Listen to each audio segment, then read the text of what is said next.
If you want to use magnification on the Samsung Galaxy S26 screen, just let me quickly show you how to do this step by step.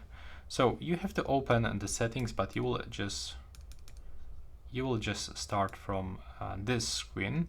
You will have to scroll all the way down for accessibility, and over here you have to navigate into the vision enhancements.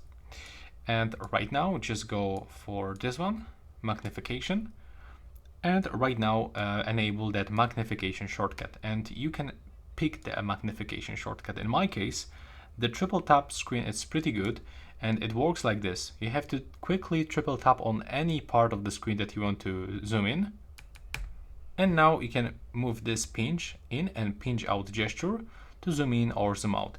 And if you want to just change position of this magnification, you have to swipe with your two fingers like this. And now to unzoom, click 3 times, 1, 2, 3, and there we go.